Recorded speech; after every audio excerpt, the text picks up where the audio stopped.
There's a temptation when talking about the Breaking Bad pilot to treat it as solved, canonized, filed away as one of those episodes everyone agrees is great and therefore no longer needs to be interrogated. The early images have been memed, referenced, parodied, flattened into iconography. Bryan Cranston's performance is taken as a given. Vince Gilligan's name now comes preloaded with prestige. In other words, the pilot risks becoming comfortable. That's a problem because comfort is the one thing this episode is actively designed to deny. What makes the Breaking Bad pilot endure is not that it introduces a compelling premise or a shocking transformation. It's that it refuses to give you the emotional contract you expect from a television beginning.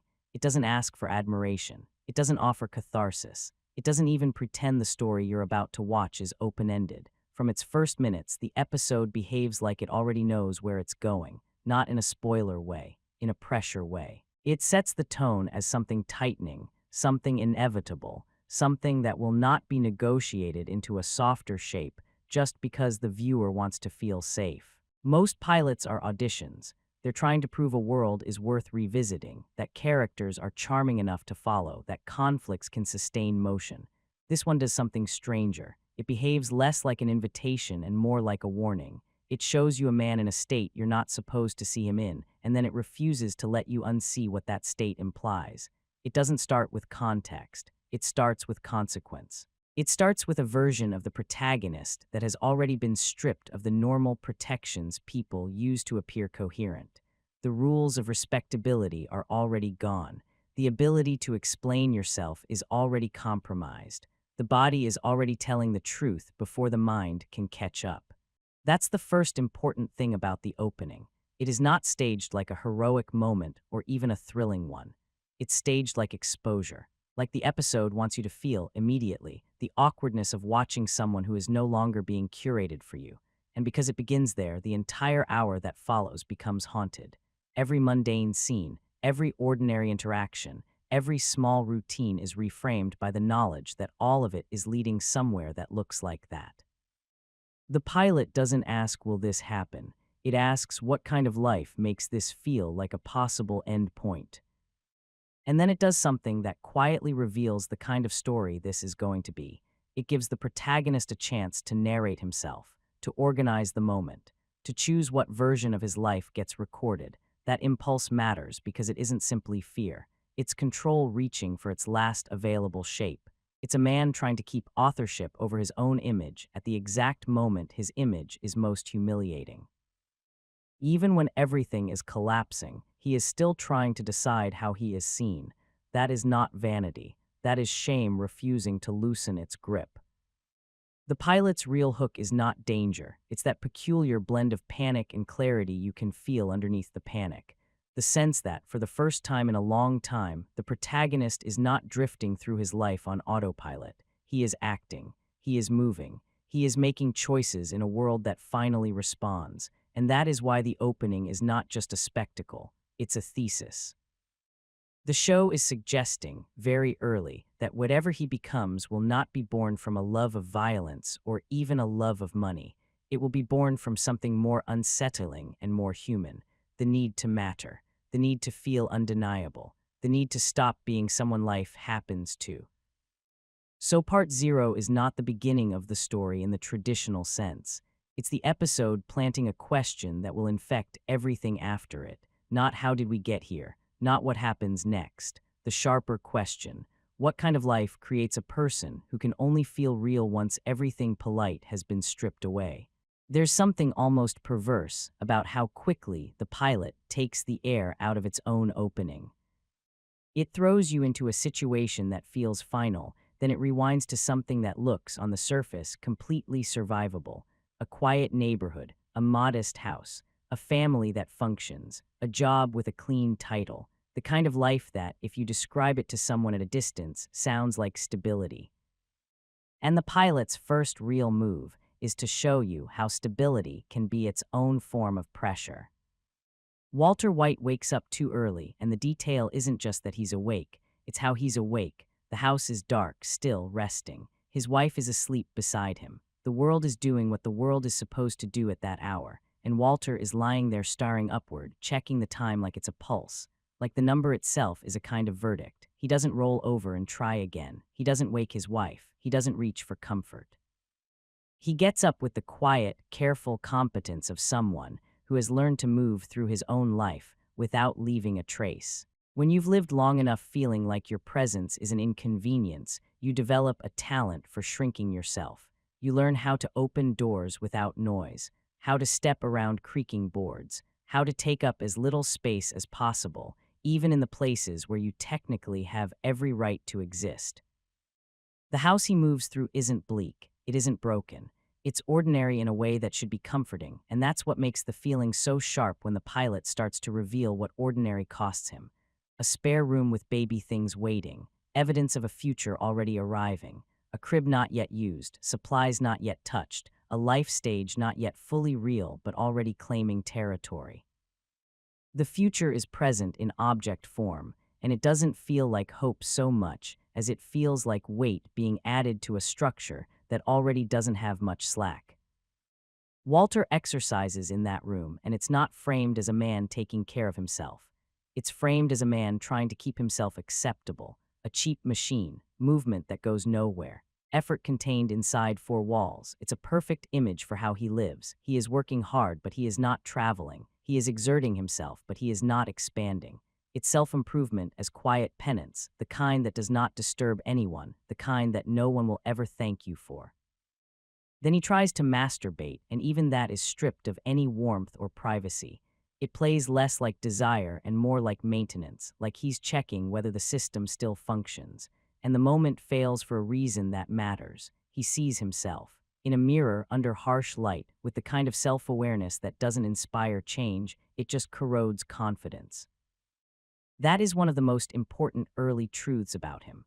Walter doesn't just live his life. He watches himself living it. He audits himself the way a tired manager audits a failing department. He notices every sign of decline and interprets it as personal, not as biology, not as time, not as the normal erosion of adulthood, but as a private humiliation. Even in a moment where no one else is present, he experiences himself as being graded. And that habit, the habit of internal surveillance, follows him into the kitchen. Breakfast should be warmth. Routine, yes, but warm routine. A family in a shared room, the small comforts of morning. Instead, it feels like a household running on rules. The food is controlled. Health is monitored. Every detail carries the quiet logic of people who don't have much room to be careless. If the budget is tight, if the future is looming, if a baby is coming, then everything becomes a system. Skylar is pregnant and her energy makes sense. She manages, she tracks, she plans. Her version of love is practical, because practical love is sometimes the only love that keeps a family afloat.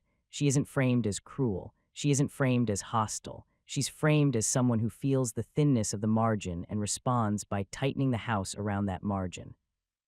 The problem is that Walter already lives inside tightness.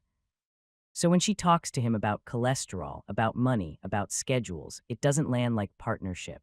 It lands like further confirmation that his life is a set of constraints. Even the smallest pleasures come with rules attached. Even breakfast is optimized. And Walter's response isn't argument or humor or negotiation. It's compliance. He eats what he's given. He absorbs the limits as if they are natural law.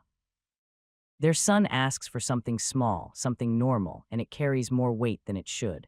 Not because it's a big demand, but because it's pure desire.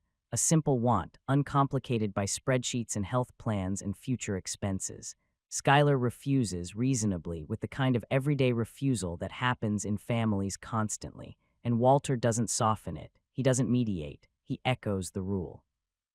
That echo is revealing. It shows the shape he has taken in this home. He is not the person who introduces possibility. He is not the person who argues for joy. He is the person who reinforces the system, because reinforcing the system is safer than challenging it. Challenging it would mean taking up space. Taking up space would mean admitting he has wants. Admitting wants would mean risking conflict, and Walter has built a whole personality out of avoiding conflict. There's a subtle emotional gap between Skylar and Walter that the pilot establishes without making it a melodrama. Skylar stabilizes by structuring everything. Walter stabilizes by enduring everything. Skylar's care looks like management. Walter experiences management as further evidence that he is not trusted to steer his own life, not because Skylar intends to emasculate him, but because Walter's sense of agency is already bruised. When you already feel diminished, even reasonable guidance can land like control. Then the episode takes him out of the house and shows you that the house isn't the source of the problem. The house is just where the problem is most polite. At school, Walter is technically in a position of authority. He has a classroom, a subject, a whiteboard, a role that should in theory come with respect. And the show makes that in theory feel like the main cruelty, because the kids don't listen and their indifference isn't even personal. It's ambient. They're teenagers. They're bored. They're elsewhere. Walter is a background voice in his own classroom, and that backgroundness is the point. The tragedy isn't that he's a bad teacher. It's that he's wasted in a room that doesn't need him. He teaches chemistry, the science of transformation, the logic of how one thing becomes another, and the irony isn't just clever writing, it's emotional sabotage. Here is a man explaining change with complete fluency while his own life remains locked in repetition. He has language for transformation. He cannot access transformation. His expertise becomes a kind of taunt. And the pilot doesn't frame this as simple frustration. It frames it as slow humiliation, the kind that doesn't erupt because Walter does erupt. He corrects, he continues, he performs professionalism, he works inside the boundaries. He doesn't demand attention because demanding attention would require believing he deserves it. He goes from that job to his second job, and that's where the last shred of social dignity is stripped away. The car wash isn't just lower status, it's different physics. At school, he can pretend. At the car wash, he cannot. There is no costume of respectability that survives that environment. The work is physical, wet, repetitive. The posture is always downward. The entire job is built around making other people's possessions look better. Your labor disappears into their shine.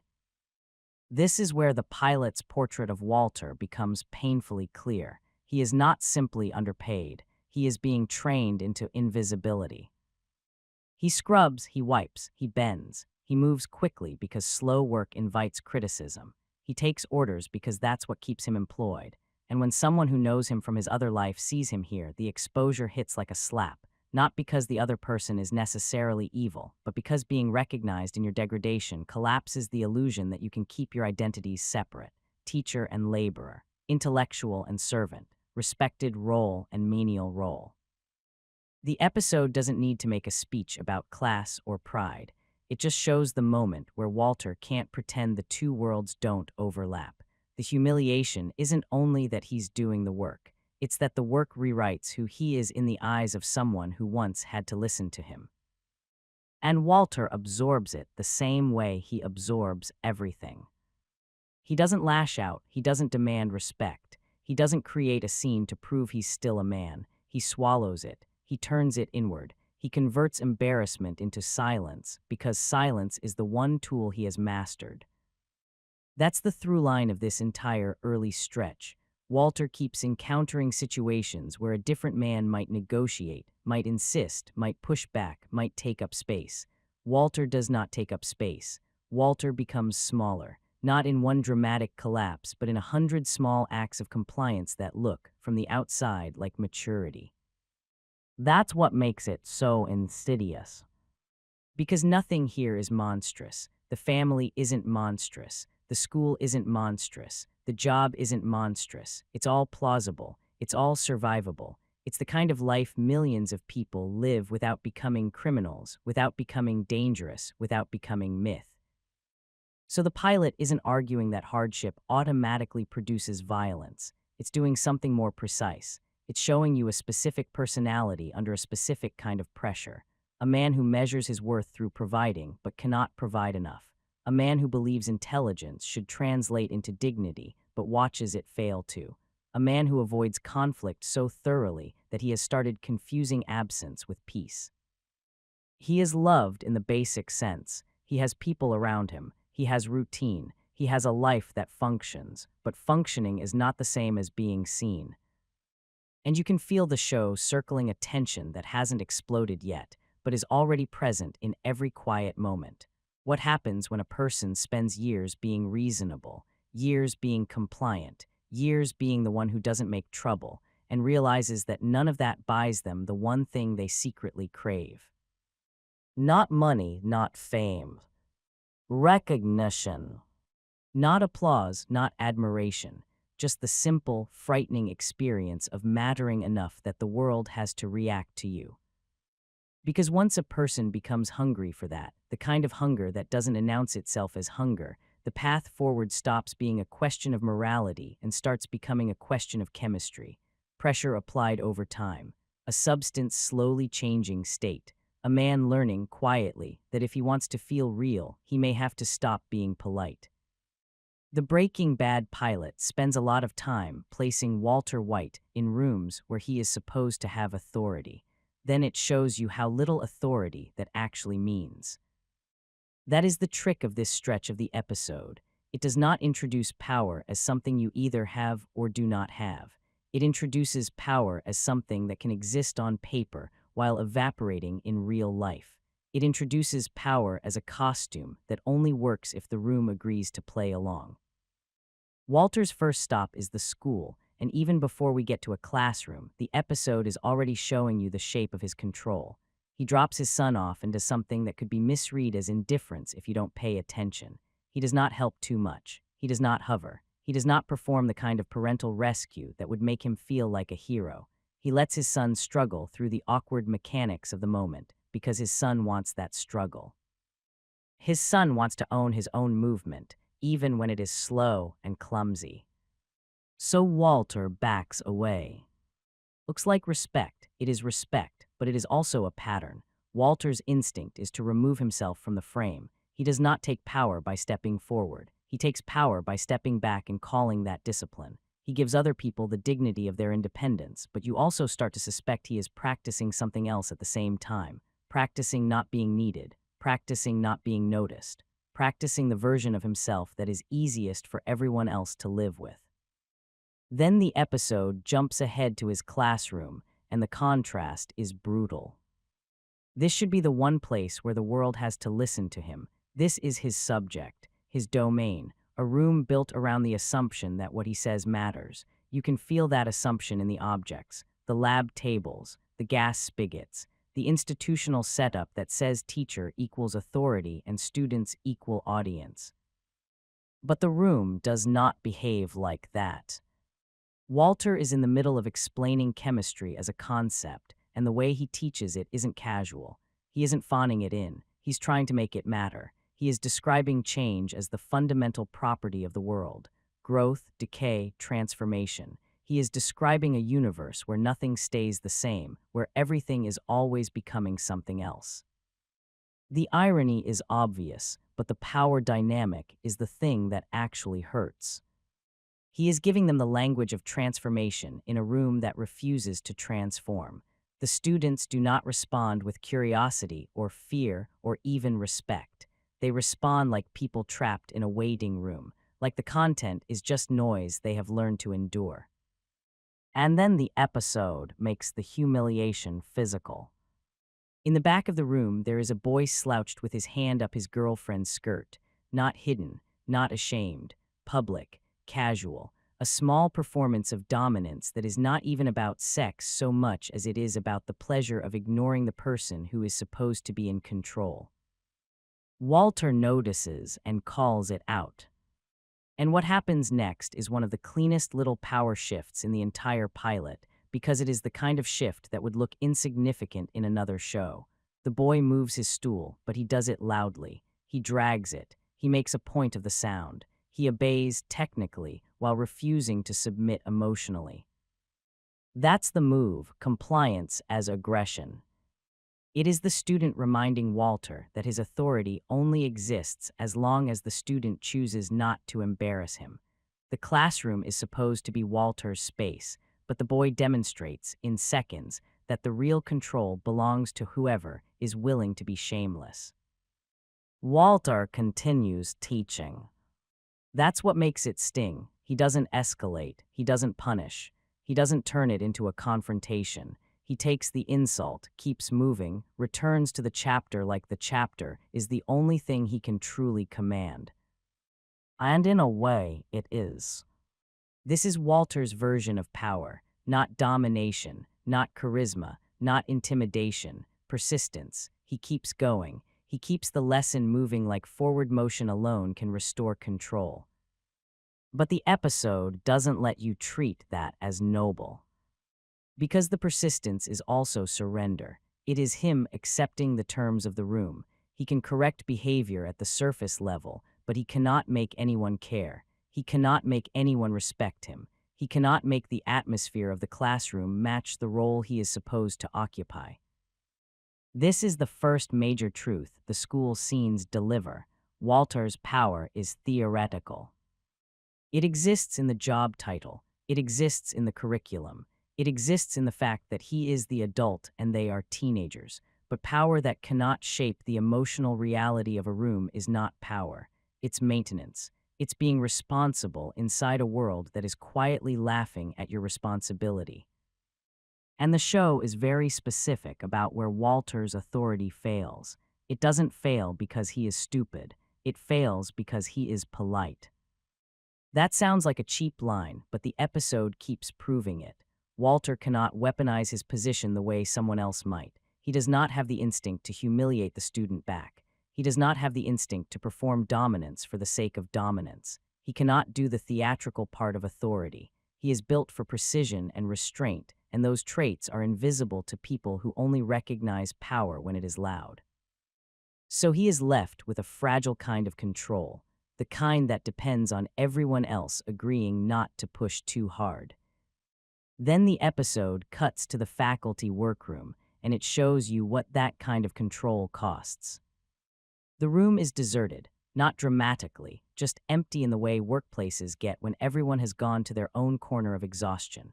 Walter sits alone in the background grading tests and eating a sandwich from home. It is a small image, but it lands like a verdict. He is not in the teacher's lounge laughing with colleagues. He is not in the hallway being greeted like a fixture of the institution. He is alone with a stack of papers and food that looks like it was prepared quickly in the morning. It's a portrait of a man who spends his authority and then goes home with nothing left. And this is where the pilot introduces a different kind of power test, not the public kind, the private kind. A female teacher enters. She is not treated like a fantasy. She is treated like a human presence that changes the temperature of the room. She has a cigarette, a lighter, a casual confidence that suggests she has not built her personality around being approved of. She feeds the soda machine like she belongs here, like she is comfortable in her own skin. Walter watches her a little too long. It's subtle, but it's there. The show wants you to register that he still has desire. He still has the ability to notice. He still has an inner life that is not fully domesticated. And then, as soon as she turns, he drops his eyes. That's the real tell, not that he looks, that he cannot hold the look. Because this is not simply shyness, it's reflex. It's the same reflex you saw in the classroom, just expressed through gaze instead of discipline.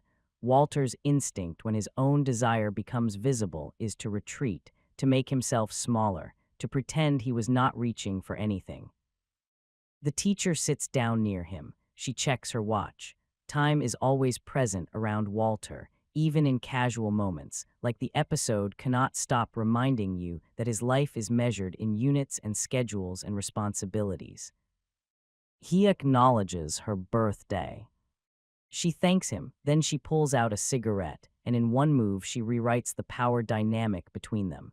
She is doing something she is not supposed to do in this room. She sees his surprise and asks him, casually, to be a champ and not report her. It is a small request, but it's a loaded one. Because for a moment, Walter is being offered a kind of power he almost never gets, the power to enforce the rule, the power to be the person who decides whether another adult gets punished, the power to play the role of authority in a way that actually matters. And he refuses that power. Not loudly, not dramatically. He simply chooses not to be that person. He signals with quiet amusement that he won't betray her. This is important because it is one of the only moments in the early episode where Walter's control is not an illusion. He has leverage. He has the ability to affect someone else's outcome, and he decides to let it go.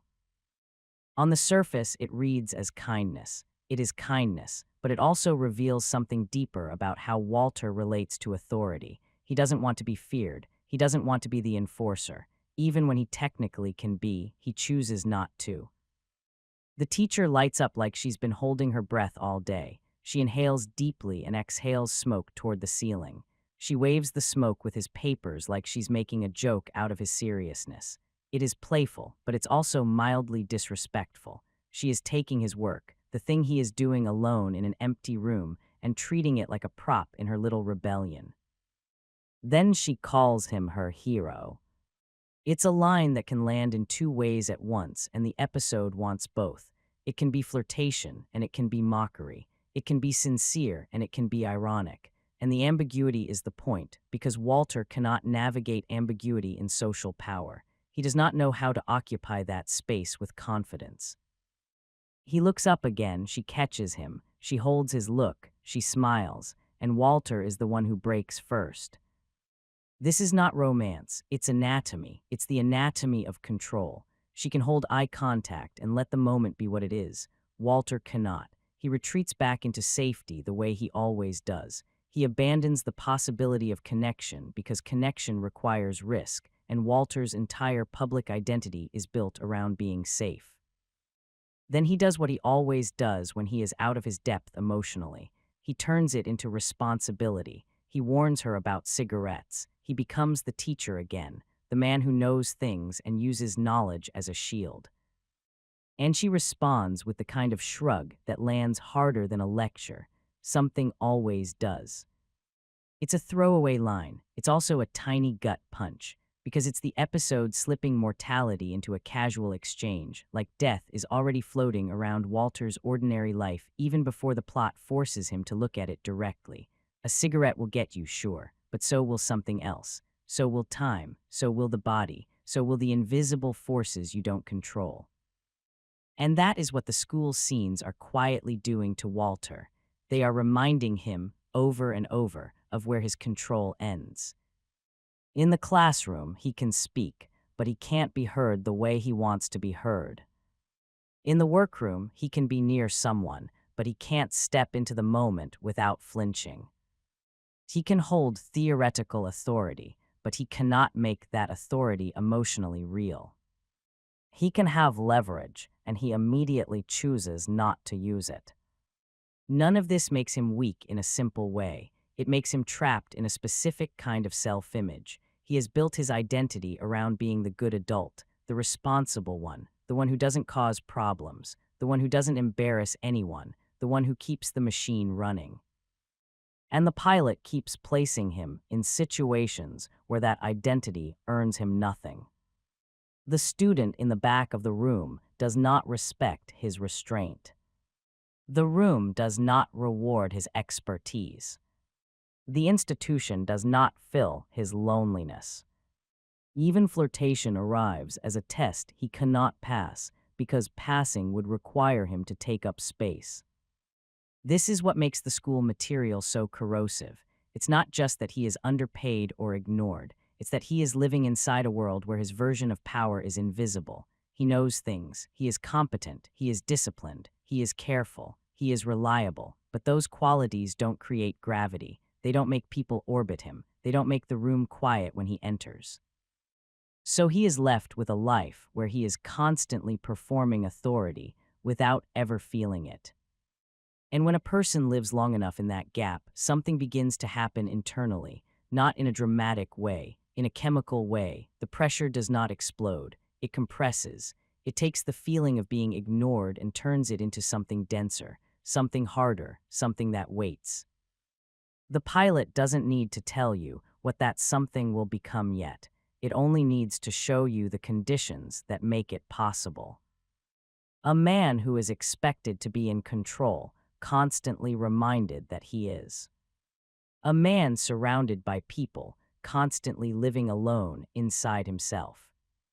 A man who refuses to wield power even when it is offered, because he has never learned how to use it without hatting himself.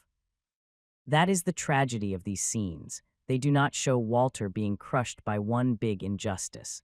They show him being taught over and over that his authority is conditional, his presence is optional, and his dignity depends on other people's willingness to pretend.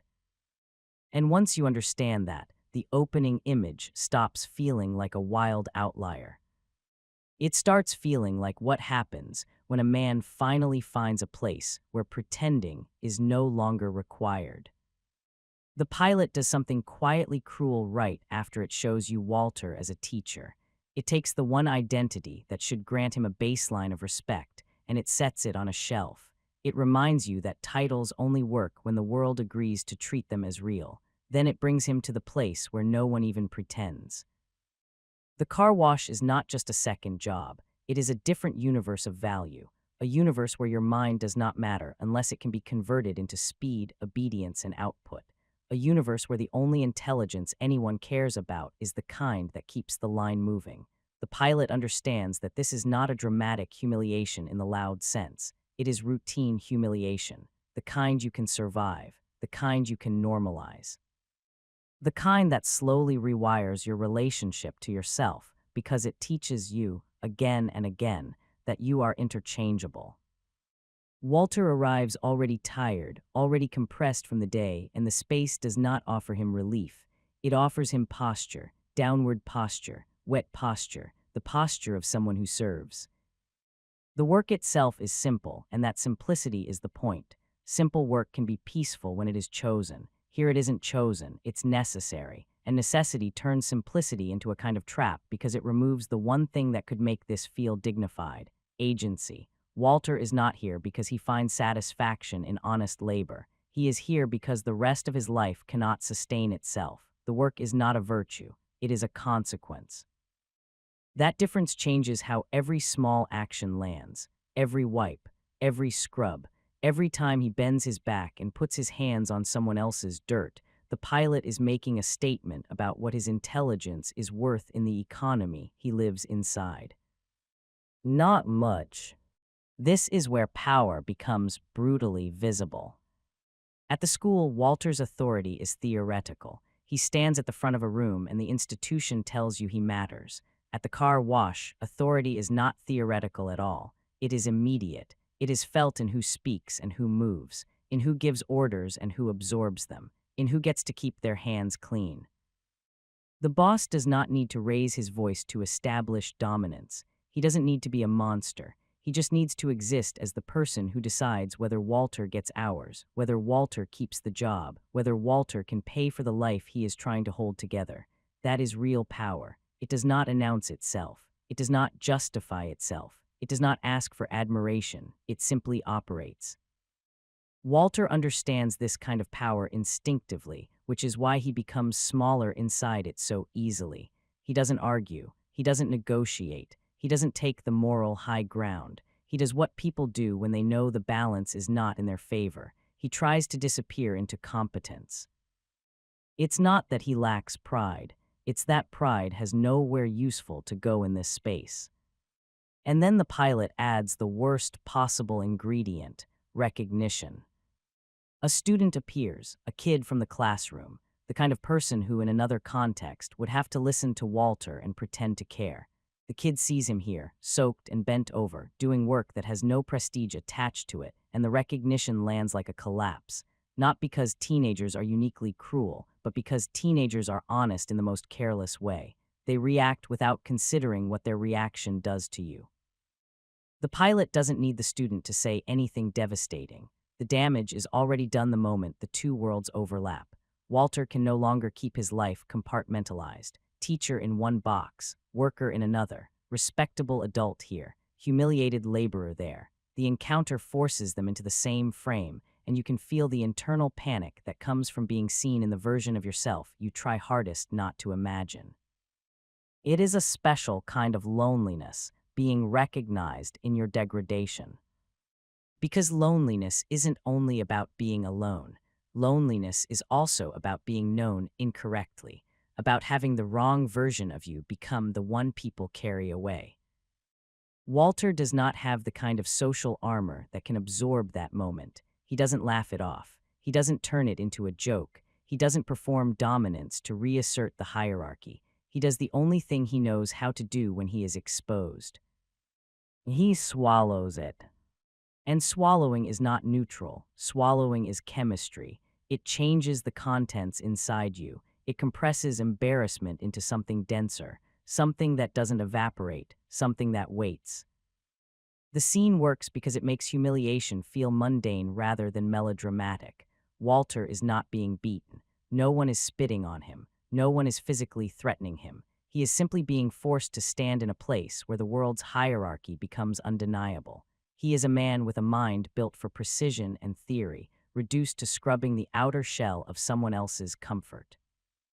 And the pilot is careful to show you that the humiliation is not only external, it's internal. Walter's shame is not just that he's working a second job, it's that the second job is the truth of his social value. It's the world reminding him that intelligence does not automatically translate into dignity, that education does not automatically translate into security, that being a responsible adult does not guarantee the kind of respect you thought adulthood promised. This is where the pilot's portrait of power sharpens. Power is not who you are. Power is what you can make happen. Walter's knowledge is immense, but in this part of his life, his knowledge cannot make anything happen. It cannot raise his paycheck. It cannot change the customer's attitude. It cannot stop his boss from treating him like a replaceable piece. It cannot prevent a teenager from seeing him like this. Knowledge without leverage becomes a private grief. And it's not just leverage he lacks. It's an audience that treats his inner life as real. At the car wash, Walter is surrounded by people. Workers, customers, supervisors, a whole small ecosystem of moving bodies. But he is alone inside it, not only because nobody here knows him deeply, but because he cannot bring his real self into the room without being punished for it. If he asserts himself, he risks the job. If he hides, he keeps the job and loses himself. That is a particular kind of loneliness, being physically among others while emotionally sealed off, because the cost of being fully present is too high. The pilot doesn't romanticize that loneliness either. It shows the indignity of how it looks, the body bent, the hands working, the face forced into neutral expressions. Walter is not allowed to express what he feels because expression would be interpreted as attitude, and attitude is something low-status people are not permitted to have. So he becomes efficient. Efficiency becomes his mask. He works faster, quieter, cleaner. He tries to be so good at disappearing into labor that the labor itself will excuse him. It's almost funny in a dark way, because it's the same strategy he uses at school, just translated into a different language. At school, he keeps the lecture moving as if momentum is control. At the car wash, he keeps the work moving as if output is dignity. But output is not dignity. Output is obedience that produces profit for someone else. And the pilot understands what that does to a man like Walter. Walter has spent his life being told, implicitly, that virtue is endurance. That virtue is doing what you're supposed to do without complaint. That virtue is responsibility. In many ways, he has built his self-image out of being the kind of man who doesn't make trouble. The car wash tests that self-image by showing him what endurance buys. It buys survival, maybe. It does not buy respect. It does not buy power. It does not buy the feeling of being seen. And if you've lived long enough believing that goodness will eventually be rewarded, the moment you realize goodness is merely tolerated can land like a small death, not dramatic, quiet, internal, the kind that doesn't change the plot but changes you. That's what makes this stretch of the pilot so important psychologically. Walter's mind has an expectation, even if he doesn't articulate it. It expects that competence should count, that adulthood should be fair in a baseline way, that if you do the right things long enough, you will at least be granted a stable kind of dignity. What he experiences instead is a world that treats dignity as optional, a world that distributes it based on status, not virtue. So his inner conflict begins to take shape, not as rage yet, but as a mismatch he can no longer ignore. He sees himself as someone who followed the rules. The world treats him like someone who is still auditioning for basic respect. That mismatch is not merely disappointing, it is humiliating because it suggests the rules were never real in the way he believed they were. They were guidelines for people like him to remain manageable, guidelines that keep him polite, quiet, predictable, useful.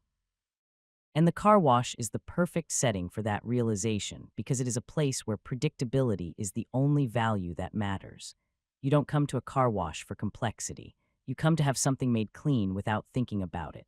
The car wash exists to erase mess, and Walter is a man becoming aware that his life has been built around erasing his own mess as well, erasing emotion, erasing anger, erasing pride, erasing desire.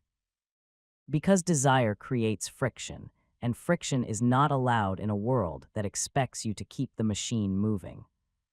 The irony is that Walter's relationship to chemistry makes this all feel even worse. Chemistry is about cause and effect. Add this, remove that, maintain temperature, avoid contamination, control inputs, control outcomes. Walter has spent a career believing the world can be understood and managed if you follow the rules closely enough. But the car wash is teaching him a different model of reality, a model where the inputs don't matter if you aren't the one owning the reaction, a model where you can be brilliant and still be bent over a stranger's vehicle, wiping away the grime of their day while your own grime collects inside you. And again, the pilot refuses to make the humiliation loud. It makes it ordinary, which is far more dangerous. Because ordinary humiliation doesn't trigger a dramatic response. Ordinary humiliation becomes lifestyle. It becomes the water you swim in. You learn to tolerate it. You learn to call it adult life. You learn to accept that you don't get to be seen as the person you feel yourself to be. Walter has learned that lesson too well. That's why the student's recognition hits so hard. It punctures the coping strategy. It proves that the humiliation is not contained within this job. It leaks. It follows him. It attaches to his identity. It threatens to become the primary way the world understands him. And there is a second, quieter cruelty embedded in that recognition. It tells Walter something about the hierarchy of his own life. At school, he is supposed to be above the students. At the car wash, he is below the customers. The student can see both, and in seeing both, the student can decide which version is more real. Walter cannot control that decision. And that loss of control is the real wound this scene leaves behind. Not the dirt, not the wet clothes, not the physical fatigue, the psychological fact that his identity is not stable, that it can be rewritten by context, by money, by who is watching, that he is not the person he believes he is across all spaces. He is whatever the room allows him to be. That is an unbearable truth for someone like Walter, because Walter has built his entire sense of self around being consistent, responsible, predictable, reliable, the kind of person who should not be at the mercy of the room. But he is. The car wash makes that undeniable, and it does so while surrounding him with people, which is why it feels so isolating. He is not alone. He is simply unaccompanied in any meaningful way. Nobody is inside the moment with him. Nobody is sharing his humiliation. Nobody is validating the part of him that feels the injustice of it. Everyone else is moving through the world as if this is normal, which forces Walter to confront the possibility that it is normal. That's the bleakest kind of loneliness, the kind where you're not sure whether you're allowed to be upset. And when you're not sure you're allowed to be upset, you do what Walter does. You turn it into silence. You turn it into work. You turn it into something you carry. The episode doesn't need to tell you what that carrying will become yet. It only needs to show you how the weight is being packed, layer by layer, routine by routine, humiliation by humiliation. A man learning, in the plainest possible way, that his life can be clean on the outside and filthy on the inside. And once that lesson is learned, the next kind of power he encounters won't feel like corruption. The birthday sequence should function as reassurance. It should be the episode's little pause where the camera steps back and says, look, this is a life, a family, a home that holds, a person who matters enough to be celebrated. Instead, it becomes something more unsettling, not because anyone is cruel or because the gathering is secretly hostile, but because the entire scene is built out of a contradiction the show refuses to soften. Walter is the reason everyone is here. He is also the least solid presence in the room. The celebration has the shape of warmth. People bring food, they sit close, they tease, they fill the space with casual noise, the kind that makes a house feel lived in. But the episode keeps framing Walter as slightly off-tempo inside it, like he's half a second behind the laughter, half a second late to his own life. He smiles when required. He nods when addressed. He performs gratitude in a way that reads less like joy and more like compliance. It's not that he doesn't love them. It's that love, in this house, moves around him rather than into him.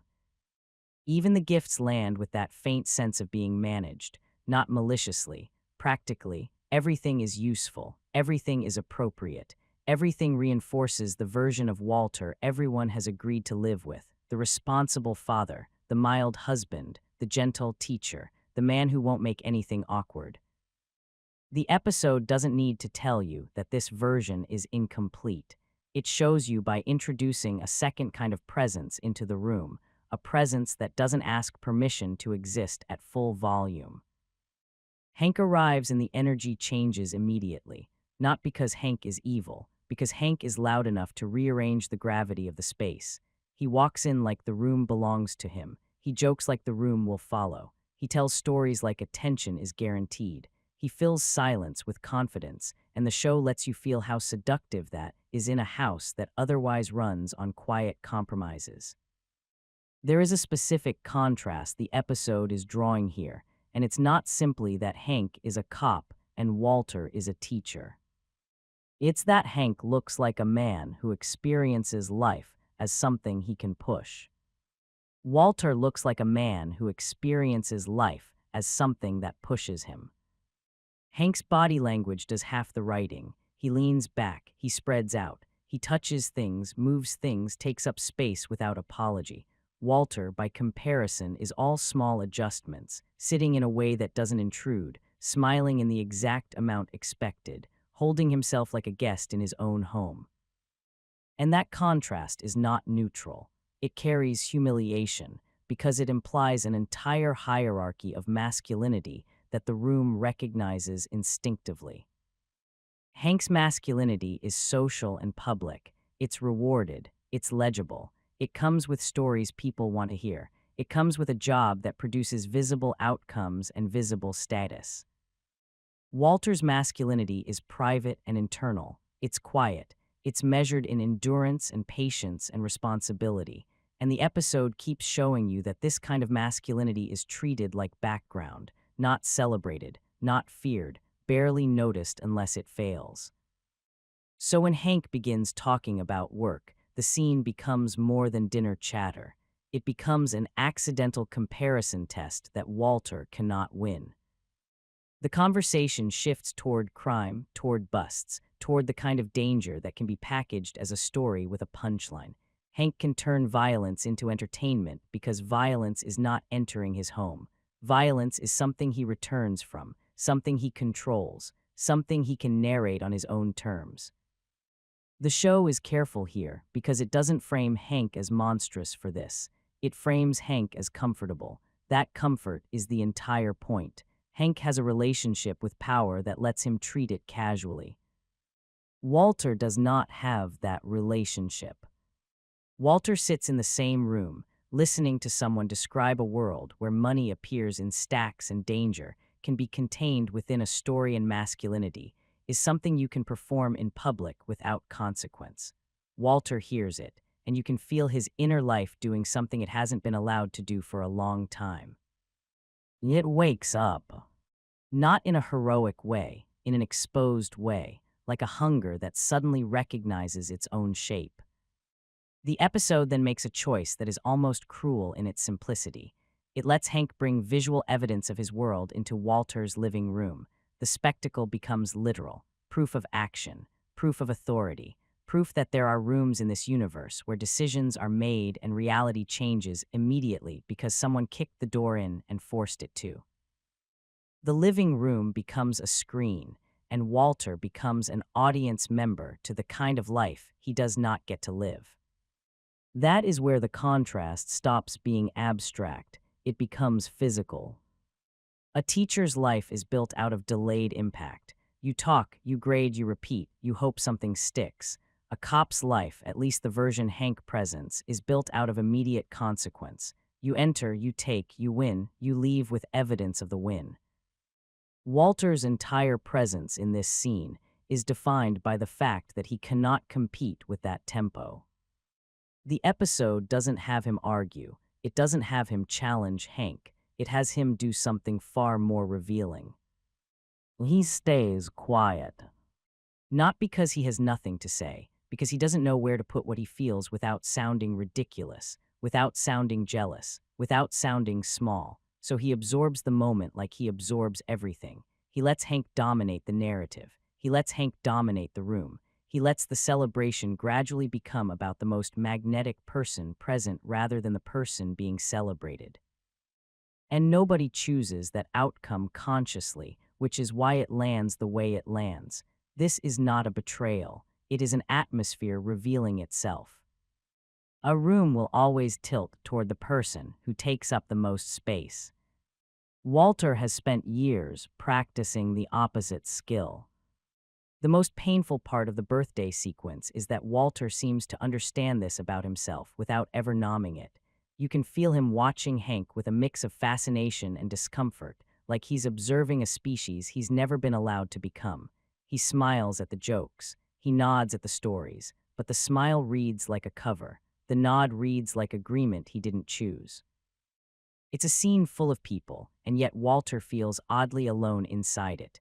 Not because his family doesn't love him, but because the version of him they love is the manageable one, the version who doesn't disrupt, the version who will accept being gently outshone in his own living room. This is why the episode places a toast in the middle of the sequence, not because toasts are charming, but because toasts force someone to articulate what they believe a person is. The words aren't what matter here. What matters is the framing. Walter is described through roles: husband, father, teacher, good man, reliable man, the stable center, and those roles are real, they are not insults. But they also function like a box. They define him by what he provides for others, not by what he is inside himself. They honor him in a way that still keeps him quiet. A toast is a kind of public story. It is everyone agreeing on what a person means. And what's unsettling is that Walter is listening to a story about himself that does not match the private truth the episode has been building. The story in the room is that he is respected, appreciated, valued. The private truth is that he is suffocating. This is the episode's most precise kind of cruelty. It doesn't deny him love. It denies him recognition of his internal crisis. It makes him feel ungrateful for needing more than what he has. Because what do you do when your life looks fine to everyone else, and you still feel like you are disappearing inside it? That is why Hank's presence lands like more than annoyance.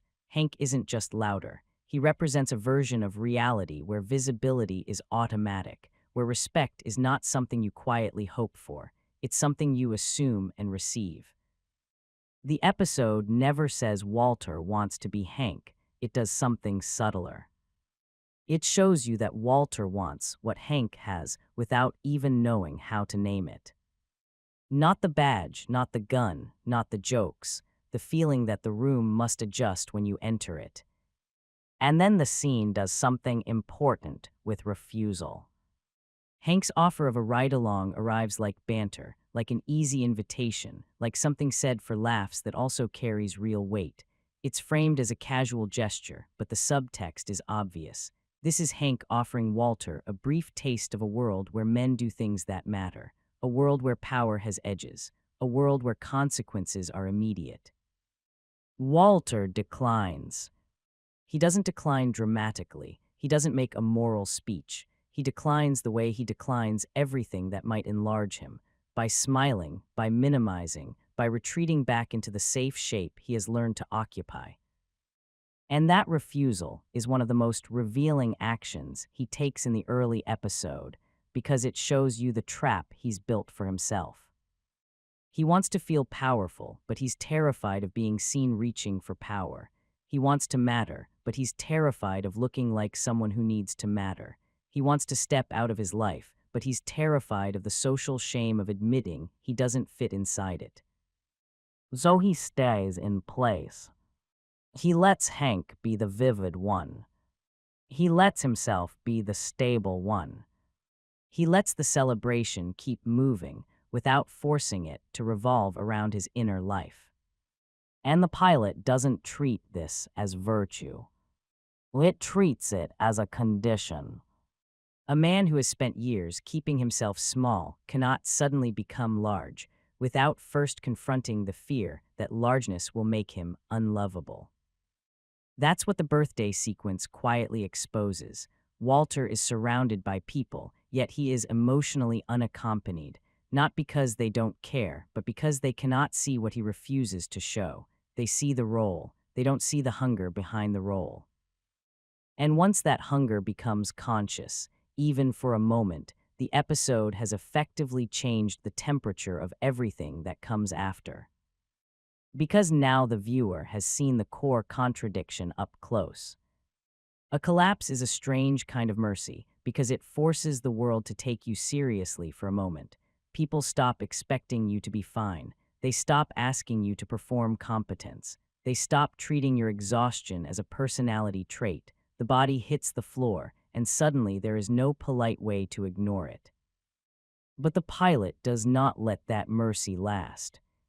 It moves Walter into the fluorescent calm of medicine, where seriousness becomes procedural again, where fear is translated into forms, waiting rooms, clipped sentences, and the soft, practiced tone of professionals who have delivered bad news so many times they have learned how to make it sound manageable, not comforting, manageable. This is the first time in the episode that Walter's life becomes officially fragile, not privately, not spiritually, not in the quiet way of middle-aged dissatisfaction. Officially, documented, something a stranger can point to on a chart. And Walter's first instinct is not grief, it is control. He sits there with the posture of someone trying to keep his face neutral, as if neutrality could negotiate with reality. The pilot understands the specific humiliation of being forced into the patient role. You are no longer a teacher, a husband, a provider. You are a body with a problem. You are a case. You are a set of options other people will discuss while you try to act like you are included in the conversation. Then the words arrive, the diagnosis, the certainty. The moment is not framed like a dramatic explosion. It is framed like a door closing quietly. A physician delivers information with care, but the information itself is cold. It turns the future into something counted. It takes the vague assumption of time and replaces it with an implied number, not because anyone says it directly, but because that is what a diagnosis does the moment it enters a person's life. It starts subtracting. And what's striking is how quickly Walter becomes two people at once. There is the person receiving the news, the private person, the person whose stomach drops and whose mind starts trying to run ahead, trying to picture what this will look like at home, what this will do to his son, what this will do to his wife, what this will do to the baby that is still, at this point, mostly an idea the household is preparing for. Then there is the second person, the performer, the one who keeps nodding, keeps listening, keeps asking the kind of reasonable questions that make doctors feel like you are handling it well. Walter has lived so long inside the posture of responsibility that even when the world tells him something catastrophic, he responds by trying to be the easiest version of himself to manage. He is trying to be a good patient. And there is something quietly tragic about that instinct, because it reveals what he has been trained to believe about worth. Worth is being low maintenance. Worth is not making other people uncomfortable. Worth is absorbing your own panic politely.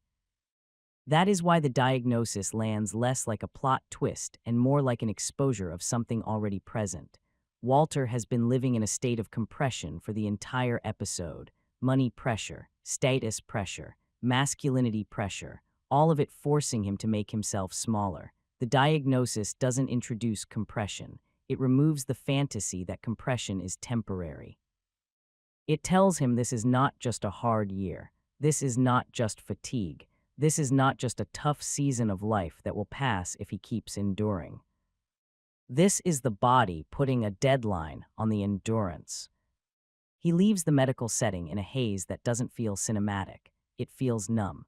The pilot makes the world around him keep moving normally, which is one of the cruelest tricks reality plays when you get news like this. The cars still drive, people still talk, the sky still looks the same. Nothing in the environment seems to acknowledge that your life just changed shape. It makes the news feel even more isolating because it implies you are now carrying a truth that the world has no obligation to recognize. Walter returns to his daily life, but he returns like someone wearing a secret under his clothes. And that is where the pilot's emotional logic becomes merciless, because the obvious thing a person should do is tell their spouse. You should go home. You should speak. You should let the truth become shared, because shared truth is what prevents you from being alone inside your own fear. Walter does the opposite. He hides it. And hiding is not just a plot function here. It is psychological inevitability. It is Walter doing what he has done in every earlier scene, just at a higher stake level. When something threatens his sense of dignity, he tries to manage it privately. When something makes him feel weak, he removes other people from the equation, because being witnessed in weakness is worse than weakness itself. This is the pilot's most important shift. The diagnosis is frightening, yes, but the real transformation begins with the response, the lie. Because the first lie is not a criminal lie, it's a domestic one, a small lie, a lie that sounds like routine, something about being tired, something about stress, something you can say without causing a scene, without inviting questions, without changing the temperature of the household. That's the function of the lie. It keeps the world stable. It keeps Skylar in her practical rhythm. It keeps the family system intact. It allows Walter to remain, at least on the surface, the person he has been performing for years, the responsible adult, the provider, the man who handles things. He does not want to become a new identity in his home. He does not want to become the sick husband, the fragile father, the patient the family must orbit around. He does not want the looks, the tone changes, the careful questions, the softening in people's voices. He does not want pity. And the pilot understands something about pity that most shows avoid saying out loud. Pity is not just sadness. Pity is a rearrangement of power. Pity places you below the person offering it. It makes your life something other people manage on your behalf. It turns you into an object of care rather than a participant in your own story. Walter has already been living with too little power. The diagnosis threatens to remove what little he has left, so he chooses secrecy as a form of control. It is a form of power through refusal, the refusal to disclose, the refusal to let the household rewrite him, the refusal to surrender the narrative of who he is, even to the people who love him. This is where the pilot becomes deeply uncomfortable, because the secrecy is both understandable and selfish at the same time. You can feel why he does it. You can also feel what it costs. It costs him intimacy. Because now every interaction is slightly contaminated. Every normal conversation has an invisible second track running underneath it. Skylar talks about the baby, about money, about schedules, about groceries, and Walter hears all of it differently. Not because she's wrong to talk about those things, but because the diagnosis has changed what those things mean. A grocery list becomes a symbol of time. A family plan becomes an accusation. A casual question becomes a reminder that the life they are building assumes he will be there to live it. Walter becomes emotionally isolated in the most particular way. He is surrounded by people. He is not alone, but he is now the only person in the house living in the correct reality. That is the loneliness of secrecy. It creates two worlds in the same room, and only one person is allowed to know it. So the pilot starts showing you a pattern. Walter is physically present but mentally displaced. He answers questions half a beat late. He stares a little too long. He behaves like someone trying not to be found out, even when no one is looking for anything. His body is now performing normalcy the way his mind used to perform competence. It's still a performance, but the stakes have changed. And Skylar, importantly, is not framed as oblivious in a cartoon way. She senses something. She notices tone shifts. She asks if he is okay. She tries to reach him, gently at first, then with more insistence. She is practical, but she is also emotionally attuned, and the pilot makes it clear that her questions are not accusations. They are attempts at connection. Walter refuses connection. Not loudly, quietly, the way he refuses everything that threatens his self-image. This is what makes the diagnosis sequence so powerful. The illness itself is frightening, but the emotional consequence is that it forces Walter into a conflict he cannot solve with intelligence. He cannot fix the disease by thinking harder. He cannot lecture the tumor into retreat. He cannot negotiate with the future. So he tries to reclaim control in the only arena left to him, information. Who knows what, when they know it, how they will interpret it, whether they will look at him differently. The pilot treats this as a kind of moral pressure point, because secrecy is not neutral. Secrecy changes how you relate to everyone around you. It makes you less honest, less open, less present. It makes you sharper in a way that is hard to notice from the outside, because the sharpness is internal. You start evaluating people not as loved ones, but as potential witnesses. You start managing conversations not for intimacy, but for containment. Walter has been contained by his life for years. Now he starts containing his life back. And that containment produces a new kind of energy in him. It isn't joy. It isn't confidence. It's urgency mixed with embarrassment. The pilot keeps returning to embarrassment as the emotional engine of this stage. Walter is embarrassed by his body, embarrassed by the idea of needing help, embarrassed by the idea of being looked at like someone who is dying, embarrassed by how quickly his identity could shift from teacher to patient. Embarrassment becomes the reason he cannot tell the truth. And then the episode makes the embarrassment even more corrosive by placing Walter in moments where the world keeps treating him as normal. People still expect things from him. His job still expects him to show up. The family still expects him to provide. The day still expects him to be competent. Nothing in the external structure makes room for a man whose life just received an expiration date. So Walter does what he always does. He shows up. He moves through the motions. He tries to be the version of himself that the world demands because being demanded feels easier than being pitied. But inside, something has shifted. The diagnosis has taken the soft humiliation of his daily life and made it unbearable. It has taken every small compromise and made it feel like theft. It has made his quiet endurance look less like virtue and more like a mistake. It has introduced a new calculation that overrides the old ones. How much of my life have I already spent being small? The pilot never has him say that out loud. It doesn't need to. The question starts to appear in his behavior, in his silences, in the way he looks at his home and sees it as both love and obligation, in the way he watches Skylar and feels affection and panic simultaneously, because affection now carries the weight of what he might leave behind. And that is where the cruelty of Part 6 really lives, not in the medical news, but in the way the news rewires everything that used to feel stable. The same house that looked practical now looks like a trap. The same family routine that looked normal now looks like a script he is running out of time to perform. The same life that he tolerated now feels like a verdict he can't accept anymore. He does not become dangerous in this segment, not yet, but he becomes separated from the people who love him. He becomes someone living parallel to them, carrying a truth he refuses to share because sharing would require surrendering control.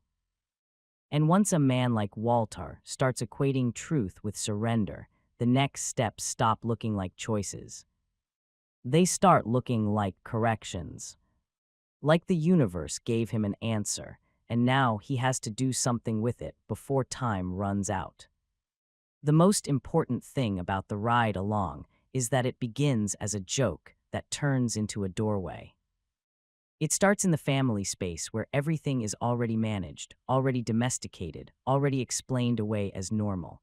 Hank has been telling stories, showing off, performing the version of masculinity that thrives in rooms full of people, and Walter, as always, has been present without being central, the stable one, the quiet one, the man who absorbs. So when Hank tosses out the idea of coming along, it lands in the way these things always land when someone like Hank offers them, as entertainment, as a novelty, as something that costs nothing because it is not meant to be taken seriously. Walter does not take it seriously at first. That matters, because the refusal is not just a scheduling issue. It is Walter staying inside the identity he has built, the identity that says he does not need excitement, he does not need spectacle, he does not need to be seen wanting anything loud. Then the diagnosis happens, and suddenly the same offer becomes something else. This is the pilot's quietest form of escalation. Nothing changes in the external world. Hank still has his job. The streets are still the streets.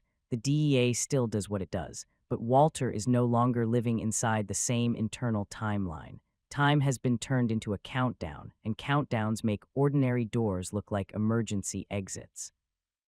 So Walter asks.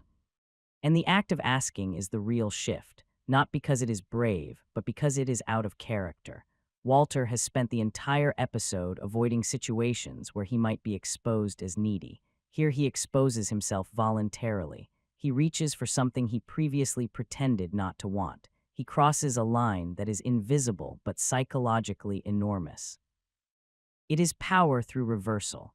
Walter has been saying no to life for years in small ways, in polite ways, in ways that look like maturity. Now he says yes to something that feels adolescent, irresponsible, even a little pathetic if you view it through the lens of respectable adulthood. That discomfort is part of the point. The pilot is showing you that his first step toward agency does not look noble. It looks awkward. It looks like a man trying on a different posture and not knowing where to place his hands. Then Hank picks him up, and the show tightens the contrast until you can feel it in the air. Hank is in his element. He talks easily. He jokes. He moves like someone whose body expects the world to make space for it. The ride is not solemn. It's casual, almost cheerful, the way people get when they're doing something that makes them feel competent. Hank doesn't treat this like Walter's introduction to danger. He treats it like a field trip. That tone is what makes it unsettling, because it reveals Hank's relationship to power. Power for Hank is not a moral burden, it's a lifestyle. He carries a gun the way some men carry car keys, not as an extension of fear, but as an extension of identity.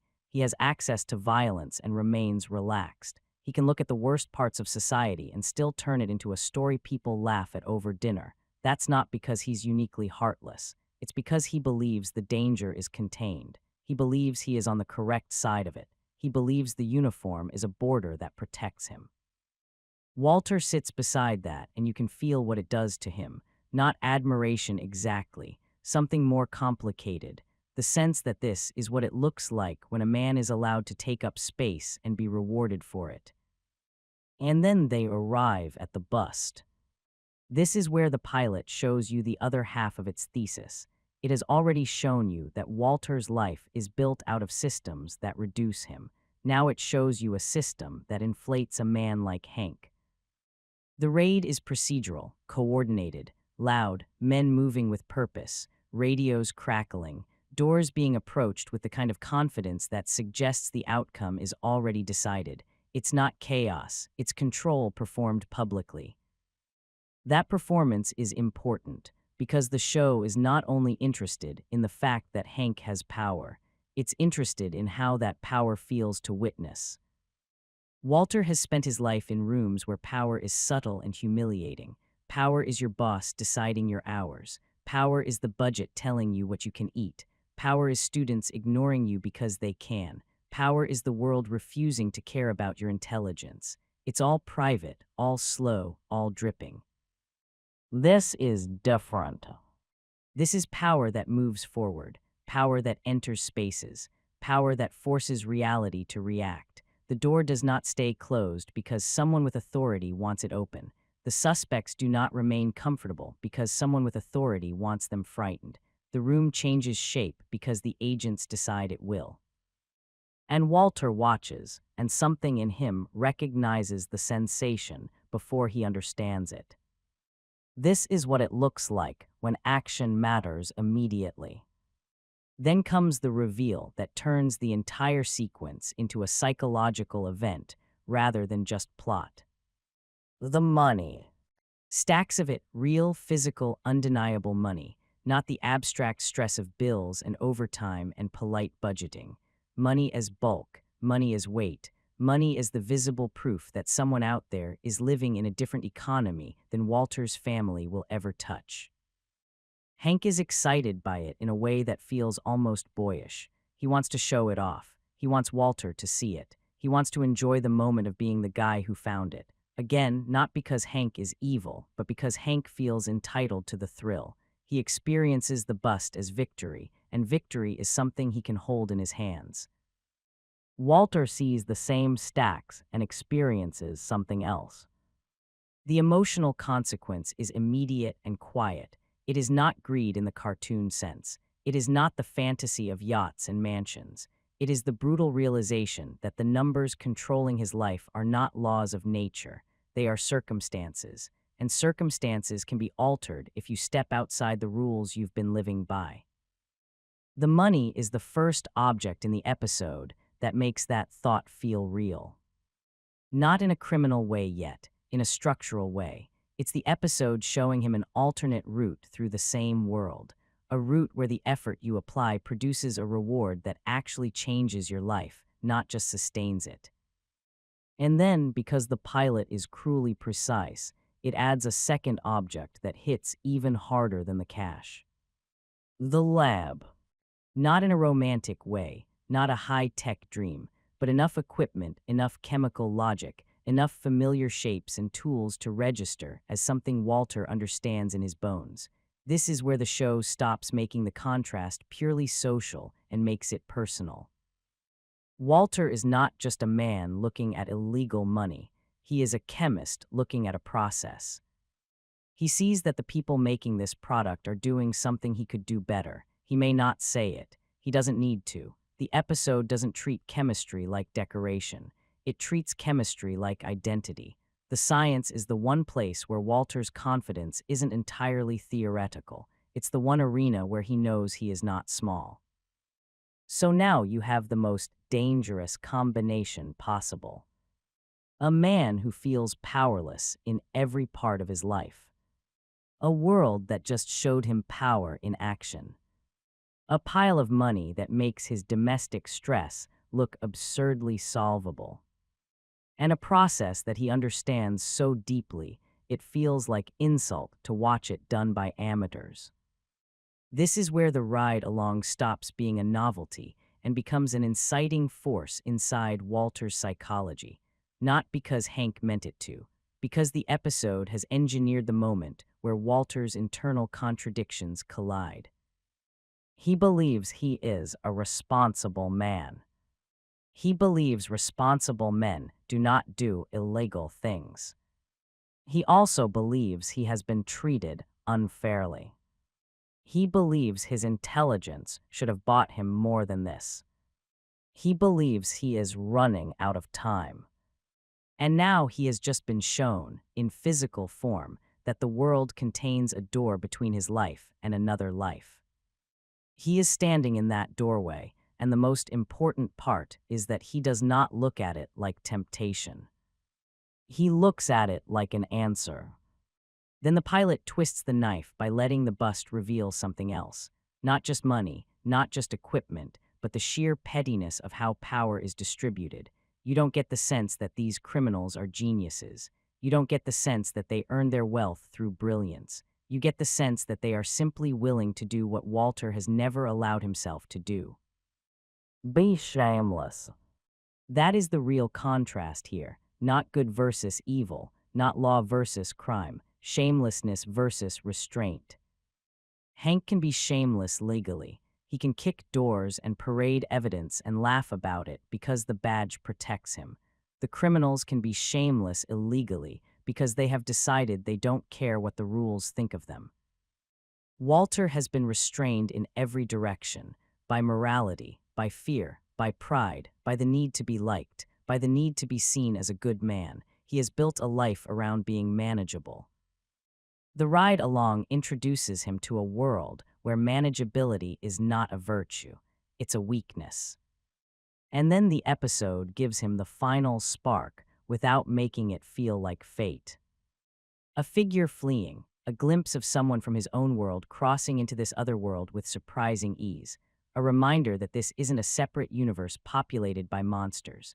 It's the same town, the same people, the same social fabric. The boundary between respectable life and criminal life is thinner than Walter wants to believe, which makes his own restraint start to feel less like morality and more like submission. That's the emotional turning point of this segment. The show doesn't have Walter announce a decision. It doesn't need to. It has him witness a power structure where money and consequence operate differently, and then it lets him sit in the silence afterward with the knowledge that his current life is not the only possible arrangement. This is where the pilot's most interesting form of power appears. Not the power of force like Hank. Not the power of money like the drug trade. The power of refusal.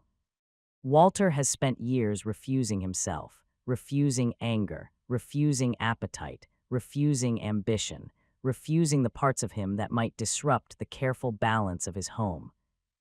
Now the refusal shifts direction. He begins to refuse the life that has been shrinking him. Not in a grand speech, in a quiet internal pivot, the kind that can happen in the span of a few seconds when a person realizes the world is not going to reward their endurance the way they thought it would. The ride-along functions as contrast in the purest possible way. It places Walter beside Hank and lets you feel how different their relationship to the world is. Hank moves through reality like it's responsive. Walter moves through reality like it's fixed. Hank assumes he matters. Walter has been trained to doubt it. Then the episode shows Walter, briefly, what it feels like to be near a system where actions create immediate results. And the psychological danger is that once a man like Walter tastes that feeling, his normal life becomes unbearable in a new way. By the time Walter goes looking for Jesse, the pilot has already done the most dangerous thing it can do to a man like him. It has shown him a door, and then it has left him alone with the knowledge that he can no longer pretend that door is imaginary. So the next stretch doesn't feel like a descent into crime, it feels like an administrative correction. Walter doesn't move like someone chasing adrenaline, he moves like someone filling out paperwork under duress. Quiet, focused, slightly offended by the fact that the world has forced him into this posture at all. He tracks Jesse down the way a teacher tracks down a student's missing assignment, not with excitement, but with an almost clinical insistence. And the first real power shift of their relationship happens before Walter even speaks to him, because Walter arrives holding something Jesse does not have. A stable identity. Walter can walk up to a door and knock as Walter White, teacher, husband, father. That social wrapper matters because it gives him a kind of camouflage Jesse will never have. Jesse is already what the world thinks he is. Walter still has the privilege of being underestimated. It's the one advantage his small life has accidentally given him. The confrontation is messy, but the mess is internal. Walter doesn't blackmail Jesse with the swagger of a criminal. He blackmails him like a man who hates himself for needing to. He does not enjoy the leverage, but he uses it anyway, because the leverage is the only thing standing between his fear and complete helplessness. He threatens Jesse with law enforcement, not because he wants Jesse punished, but because he needs Jesse to understand that Walter is serious, that Walter has crossed a line and cannot afford to be laughed off. And Jesse, crucially, doesn't know how to read this at first. He sees the outfit, the age, the awkwardness. He sees a man who should not be here. He sees someone playing at danger. Walter sees something else. He sees a variable, a person who can make a process happen, not a friend, not a partner, a mechanism, and that's the first moral fracture that matters. Walter is capable of treating a human being as a tool the moment his own life becomes a countdown. His empathy doesn't vanish, but it becomes secondary. It becomes something he can postpone, which is often how people rationalize becoming someone they never thought they'd be. The proposition he makes is simple, and that simplicity is what makes it so corrosive. He doesn't pitch a new identity. He doesn't sell a fantasy of power. He reduces it to logistics. Here is what I can do. Here is what you can do. Here is what we both need. Here is the money. Here is the math. That's Walter's comfort zone, turning emotion into chemistry, turning terror into a formula. He has spent his entire life believing that if you follow the rules of a system closely enough, you can produce a predictable outcome. Now he takes that belief and applies it to something that will not stay predictable. And Jesse's response isn't just resistance. It's a threat to Walter's fragile sense of control. Because Jesse doesn't care about logic the way Walter cares about logic. Jesse cares about survival, reputation, and not getting used. He operates in a world where people say one thing and mean another. Walter operates in a world where the right answer exists and can be proven. They're speaking different languages, and Walter tries to solve that gap the only way he knows how. He asserts. Not loudly, not dramatically, just with a sudden firmness that feels unfamiliar in his mouth. He becomes someone who does not ask permission, someone who gives term, someone who refuses to be negotiated down. It's a small shift in posture, but the pilot treats it like a major internal event because it's the first time Walter's desire to be effective overrides his fear of being disliked. That is the psychological gain here, and it isn't clean. Walter gains agency, but he gains it through coercion. He gains the feeling of control, but he gains it by threatening someone weaker in social terms. He tells himself it's necessary. He tells himself it's for his family. He tells himself this is simply an emergency measure, a single ugly choice in service of a larger good. And it works, which is the most dangerous thing that can happen to a man like Walter. The world responds. He applies pressure and the outcome changes, not eventually. Immediately, Jesse moves, Jesse listens, Jesse enters the orbit. The pilot gives Walter the first taste of what it feels like when action produces real consequence, and you can feel him register it like relief. Not joy, relief. Because relief is the emotion you feel when you stop being powerless. The episode doesn't let you mistake this for heroism. It frames it as a new habit beginning. Walter has discovered that refusal can be power, not only the refusal to tell the truth, but the refusal to accept the life he's been living. He refuses to stay small. He refuses to keep enduring. He refuses to keep being the man who politely collapses in private and then goes back to work. And once he has refused that, he needs a mechanism that makes the refusal real. That mechanism is Jesse. The first cook is where the pilot stops talking about transformation and makes you sit inside it.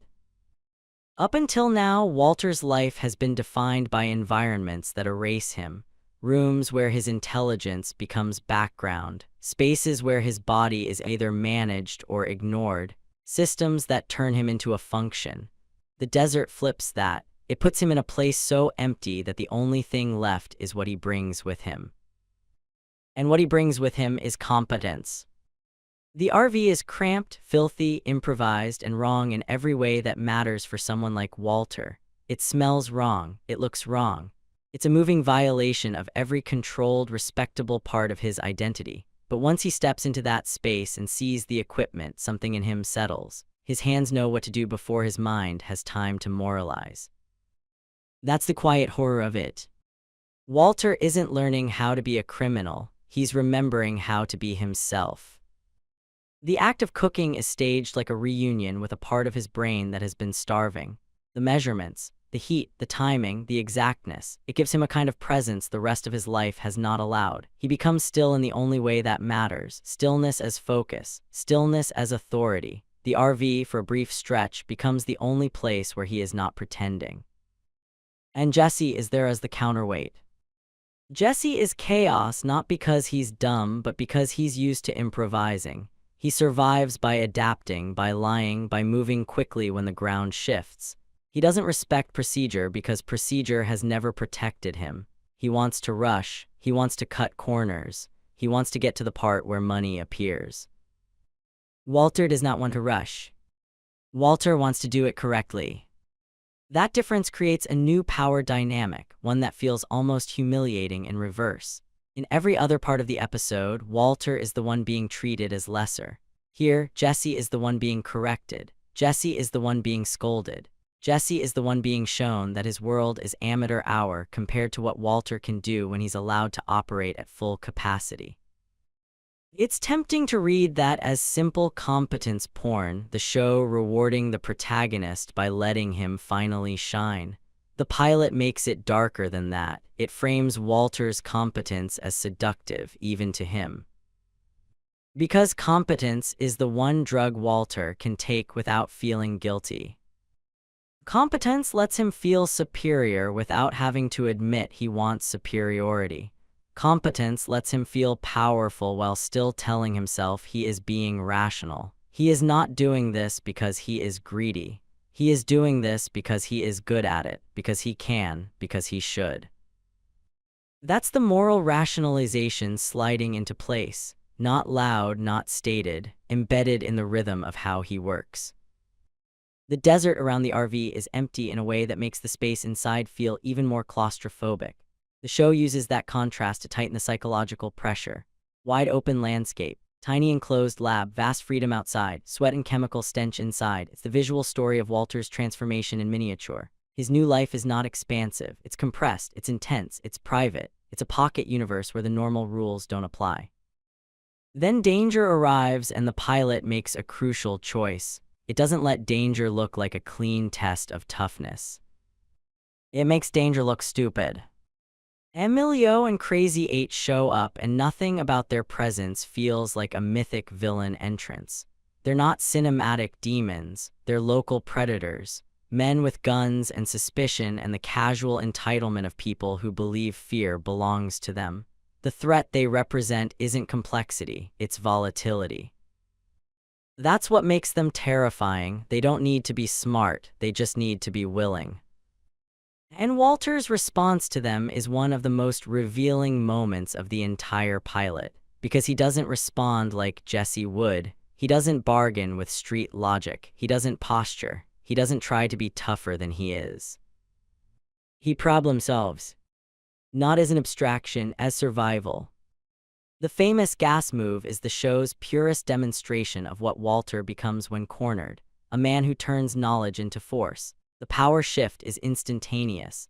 A room that belonged to the men with guns becomes a room that belongs to chemistry. And chemistry doesn't care who you are. Chemistry doesn't care about reputation. Chemistry doesn't care about masculinity. Chemistry only cares about reaction. That's the most unsettling kind of power because it feels morally neutral. Walter can tell himself this is not violence, this is science. This is necessity. This is simply using the tools available. The pilot doesn't argue with that rationalization directly. It lets it sit there and rot slowly because it understands that the most dangerous part of Walter isn't that he will become cruel.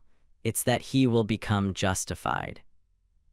The RV fills with deadly air and Walter and Jesse scramble out like animals. Masks, panic, bodies collapsing. The show keeps everything ugly and frantic, refusing to turn it into a sleek action sequence. Even Walter's triumph, if you want to call it that, is staged as horror. The threat is eliminated, but the cost is visible immediately. 2 men are dead on the floor, and Walter is still breathing. He has won. And the win does not arrive with catharsis, it arrives with a new problem. Because now the episode forces him to look at what effectiveness actually means. There's a moment after the gas clears where the pilot becomes eerily quiet, and it's in that quiet where the real damage happens. The bodies are there, the money is there, the equipment is there. Jesse is there, packing, panicking, trying to think in a straight line and failing. The desert outside is still indifferent. The sky hasn't changed. The world hasn't made room for what just occurred. Walter, for a beat, seems almost calm. Not because he's fine, because his brain has chosen the only strategy it knows. Compartmentalize, focus, solve the next step. That is how a man like Walter survives the unthinkable. He reduces it to sequence. If he treats it like a problem set, he does not have to feel it as murder. And Jesse's presence here is essential because Jesse reacts like a human being. Jesse reacts like someone whose nervous system is honest. Jesse is horrified, loud about it, desperate to get away from the consequences. Walter is horrified too, but his horror folds inward and becomes instruction. He tells Jesse what to do, how to dispose, how to clean, how to fix. It looks like leadership. It is also denial. Because the more he speaks like a manager, the less he has to acknowledge that he has crossed a moral boundary that cannot be uncrossed. The pilot shows you Walter leaning on clinical logic the way someone leans on a railing when the floor feels unstable. If he keeps thinking in steps, he won't fall into the larger truth. But the larger truth is already there, breathing in the room. Crazy 8 isn't dead. And that detail changes everything because it forces Walter into a decision that chemistry cannot make for him. A dead body is an outcome. A living enemy is a relationship. The moment Crazy 8 stirs, the pilot shifts into a different register of power. Walter's earlier dominance came from reaction and surprise. This is different. This is sustained power, the kind that requires intention, the kind that requires you to decide what a person is worth. Walter and Jesse restrain him and the dynamic becomes brutally intimate. Crazy 8 is not an abstract threat anymore. He is a breathing human being in the same small space. He can look at Walter. He can speak. He can plead, bargain, manipulate, promise. And Walter suddenly is confronted with a form of reality his old life did not require him to face. Irreversible choice. It's one thing to act in panic, to gas a room in a desperate attempt to survive. It's another thing to stand over someone you have subdued and decide whether they continue to exist. The first can be framed as accident and necessity. The second is ownership. This is where Walter's internal contradiction becomes unbearable. He has told himself he is doing all of this for his family. He has told himself he is still, at core, the same good man. He has told himself he is simply making a hard move inside an emergency. Crazy 8 turns that rationalization into a test. Because if Walter lets him go, the danger returns to Walter's real life. The danger returns to Skylar, to Walter Jr., to the baby. The pilot makes that implication hang in the air without having to spell it out. Walter's secret life cannot remain secret if someone else has leverage over it. So now Walter must decide what kind of power he is willing to wield to protect the narrative he has already started writing. Jesse wants a quick solution. Jesse wants to make it go away. Jesse wants to avoid the emotional experience of it by turning it into an action. Jesse is loud panic. Walter is quiet terror. He doesn't rush into killing, he hesitates. He paces. He stares at Crazy 8 like he's trying to find a third option that doesn't exist. He is trapped between two identities, the man who believes killing is unthinkable and the man who has already stepped into a world where unthinkable things are now part of the job. The pilot treats this hesitation as the last thin membrane of Walter's old self. Not purity, exactly. More like the last remaining need to see himself as someone who would never. But the episode is not sentimental about that membrane. It keeps pushing until it tears. The killing, when it happens, is not staged like a clean turning point. It's staged like panic and closeness and ugliness. Hands, breath, struggle, time stretching. Walter not looking like a monster, but like a man doing something he cannot believe he's doing while also doing it with a terrible determination. The violence is intimate in the most suffocating way. No distance, no cinematic release. Just the fact of a body insisting on staying alive until it doesn't. And afterward, Walter's face doesn't read like triumph, it reads like shock. Not shock that he could do it, shock that he did and the world did not immediately punish him for it. Shock that the act did not end him in the moment. It changed him, yes, but it did not destroy him. That's important because it reveals the next danger. He can live with it. The pilot doesn't pretend that means he's okay. It means he has crossed into a new reality where he is capable of carrying death and continuing to function. That is a kind of power, and it is also a kind of isolation. Because no one in his family will ever know what just happened. He leaves the desert carrying a secret that is heavier than fear, a secret that is now part of his body. And when he returns to ordinary life, the ordinary life becomes surreal in a new way. The house is the same, the kitchen is the same, the bed is the same, the family routine is the same, but Walter is not the same shape in it anymore. He walks into his home like someone re-entering a set after filming something obscene.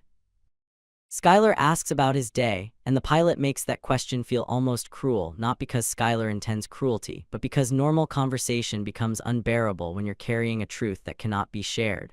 Walter can't answer honestly. He can't even answer in a way that feels emotionally correct. He has to manufacture a version of himself that fits the room, and he has to do it immediately. That's what double lives really are, not a glamorous mask, a constant emergency performance. The most haunting consequence of Walter's day isn't that he lies. He has been lying already. The consequence is that the lie becomes necessary for the household to remain stable. Walter is now the keeper of two realities, and if he fails to keep them separate, everything collapses. So he re-enters the domestic space with a new kind of energy, and the pilot does something that can look, on a first watch, like a sudden burst of confidence. He initiates sex with Skylar. It's not tender in the sweet way, it's urgent, hungry, almost aggressive. It arrives like a man trying to prove something to his own body, like a man trying to reclaim his identity by asserting it physically, because physical assertion is the simplest form of power he can access at home without having to explain anything. This is where the pilot's psychological portrait becomes brutally clear. Walter has spent the episode being diminished socially, ignored, managed, reduced, humiliated. Now he has done something that made the world react. He has experienced being effective in a way he has not experienced in years, and that effectiveness has awakened something in him that doesn't neatly separate into good or bad. It's appetite. Appetite for impact, appetite for control, appetite for being the one who acts rather than the one who endures. The sex scene doesn't read like romance, it reads like a man testing whether his life can still belong to him. It reads like a man trying to push back against the narrative of fragility that has been closing in. He cannot control the diagnosis. He cannot control time. He cannot control the future. But he can control this moment. He can take, he can initiate, he can be the force rather than the object. And Skylar's reaction matters because it reveals the gap between what Walter is experiencing internally and what the people closest to him can possibly understand. To Skylar, this is surprising, even welcome, maybe confusing. To Walter, it's proof of life, proof that he is not already a patient, proof that he is not already reduced, proof that he can still change the temperature of a room.